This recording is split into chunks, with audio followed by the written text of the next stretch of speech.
Hey, Video Game Guru here, and I am here to review Marvel Ultimate Alliance 3, The Black Order. Finally, after a long 10 years of waiting, we get the continuation from Marvel Ultimate Alliance 2, Civil War. This story is centered around Thanos and the Black Order and their continued quest for the Infinity Stones. In the review, I'm going to go over 3 main points, which will be story, gameplay, and sound. After that, I will be touching on some more game-specific topics in regards to this one in particular. First on the list, story. Marvel Ultimate Alliance 3: The Black Order is primarily a direct adaptation of the storyline and graphic novel of the same name. Some key differences would be the inclusion of some recent heroes from the Marvel Cinematic Universe as well as their TV shows on Netflix to kind of help unite everything and turn it into one large narrative. Albeit this is supposed to be a continuation from the first 2 games, our interactions between characters as well as some character selection shows that we are nowhere near the same universe. And considering that this is Thanos dealing with the multiverse and the Infinity Stones, I suppose that's par for the course. As far as the overall story goes, though, there really isn't too much to say. This is your typical large crossover event that's supposed to be larger than life and quite the spectacle to enjoy. So throughout your 10 to 12 hour ride throughout places like Asgard, Wakanda, Nowhere, and Avengers Towers, it's a nice little nod to all the different places we've gotten to visit throughout the last 11 years of Marvel Cinematic history. With that being said, though, it is mildly stale to have seen all these places, to relive the events throughout the recent release of Endgame, and then be thrust right back into a almost deja vu-esque scenario that you get to play.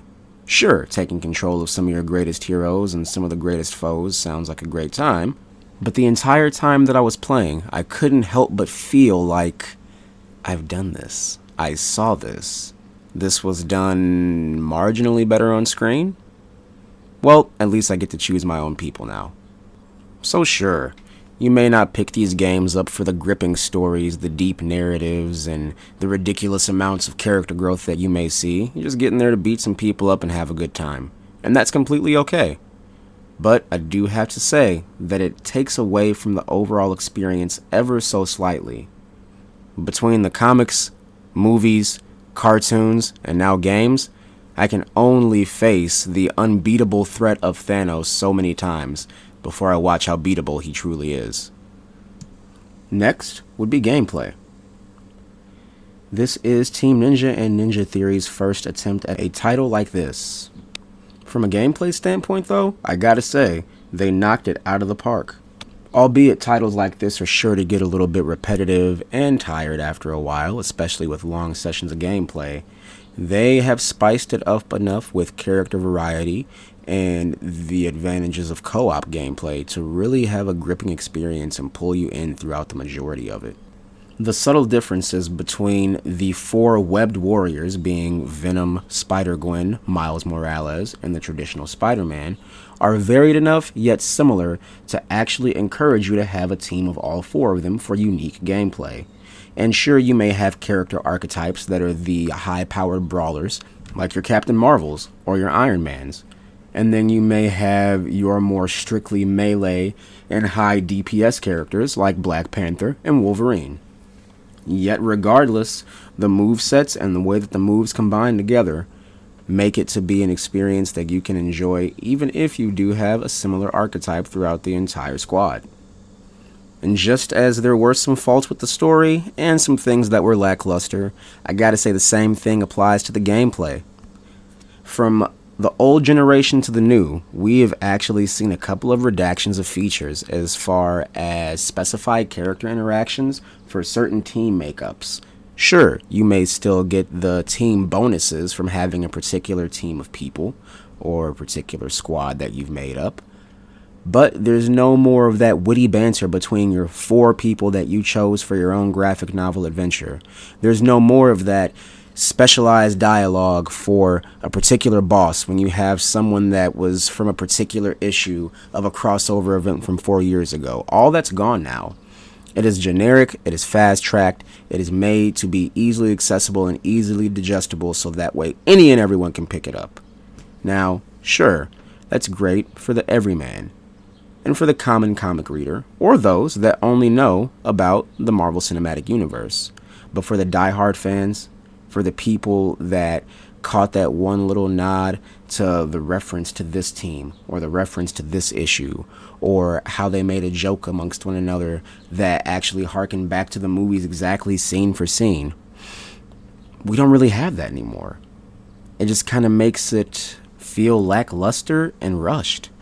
Almost like they didn't want to push the envelope with how much that they were going to put in there, even though with all the content that recently has been released, as far as Marvel properties, you think they would have taken advantage and capitalized on all the little different hints and nods and tidbits they could have thrown in there. Just seems like a missed opportunity overall, honestly. Another feature that was removed from previous games are actual unique specials.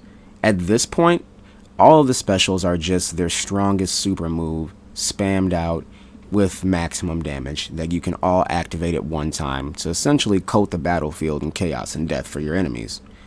With that being said, though, there's no more unique interactions like with the Ultimate Alliance 2 games, with how if you were to have Iron Man and Captain America do the Unibeam to the shield or the repulsor beams to the shield, you actually get a cascade of energy that reflects off in all directions that you can control those two people with. You no longer have any of the Magneto coating Hulk in a ball of armor, akin to how Toph covered herself up in armor and destroyed everyone in Avatar: The Last Airbender and ran through and wrecked everything. There is no more of that. There's just same super, four people to do the same super. Let's run it. After a while, after seeing the same supers done again and again, it really takes away from the luster that they normally would have had if they were unique and varied. And last but not least, sound. Sure, we have a couple of voice actors in here that really encapsulate their roles. We have the voice of Wolverine, harkening back to the old cartoons from the 90s and the X-Men Evolution. Thor seems to really get into his role. And of course, we have the voice of Deadpool, bringing life to the character, whoever the iteration may be. Beyond that, though, everyone does a sufficient job. Some lines are delivered a little flat. Some characters are trying far too hard to be similar, Nick Fury in particular, to their Marvel Cinematic Universe counterparts. But beyond that, it's kind of par for the course. The score sounds fine, nice and heroic. The booming themes that go on when you are in a boss fight, or depending on the locale, are all fitting. But beyond that, there's nothing really standoutish. Nothing to really grip you and pull you in. And besides, all the general chaos that tends to go on in a game like Marvel Ultimate Alliance 3 makes the music more of a background factor. No pun intended. And as far as a few closing marks and regards, overall, the game is great. Normally, with something like this that seems like it could be very heavily monetized, it's not. There's some free DLC coming out in the form of some lesser-known B-list heroes and a couple of X-Men as well. We have a $20 DLC package that is actually priced pretty fair for the number of people you get. We start out with a roster of around 36 people with some extras to be unlocked. The free DLC, like I mentioned earlier, and the 20-character DLC pack, honestly, you can't really ask for more than that. On a scale of 1 to 10, I'd personally probably give the game a 6. But this is a first unofficial, just doing it for fun. Let people know what I think if they would like to hear what I think about this game. And check it out. Everything you see in the video and everything you've heard has been captured and edited by myself. If you enjoy this video, please like, subscribe, comment, tell me what you think. Throw those opinions out there and let's see what kind of content that I can make for you. I only plan to get better, and I hope to see more and more of you listening. That's all from the VGG, signing off.